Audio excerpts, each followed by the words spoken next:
Isa sa publiko raw ni Budget Secretary Butch Abad ang mas detalyadong listahan ng mga proyektong pinondohan ng DAP o ng Disbursement Acceleration Program.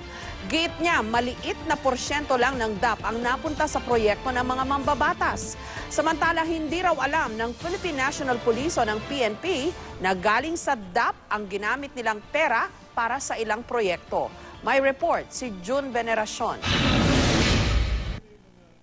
Aminado si Budget Secretary Butch Abad na sasaktan na siya at ang kanyang pamilya sa mga akusasyong ibinabato sa kanya kaugnay ng Disbursement Acceleration Program o DAP. Giit niya, gumawa siya ng tama, pero kapalit daw nito ang samut-saring batikos. Handa naman daw talaga siyang magbitiw sa tungkulin. Sa tanong naman ng kanyang mga kritiko kung bakit hindi irrevocable ang kanyang resignation. Yung mga resignations ko noong nakaraan, nag-resign ako as DAR Secretary, nag-resign ako as DepEd Secretary. Lahat yun, hindi ko naman nilagay na irrevocable. But I just tendered it. And sincero naman ako sa act na yun. At kung tinanggap ng Presidente, di ganun talaga.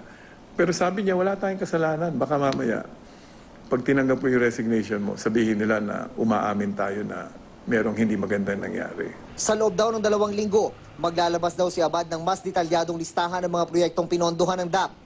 Yan ay para raw patunayang maliit na bahagi lang ng pondo ang napunta sa mga proyektong inendorso ng mga senador at kongresista.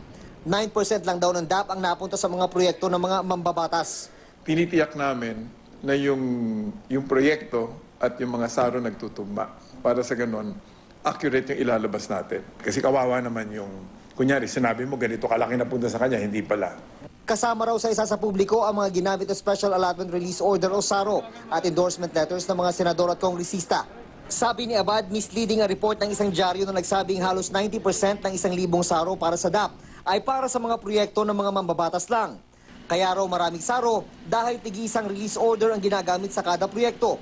Kunyari sa akin, dun sa DAP program ko, ilan yon, mga 40 projects, 40 SAROs ako kagad, pero 50 million lang yon. Yung mga ganyan, very misleading yan.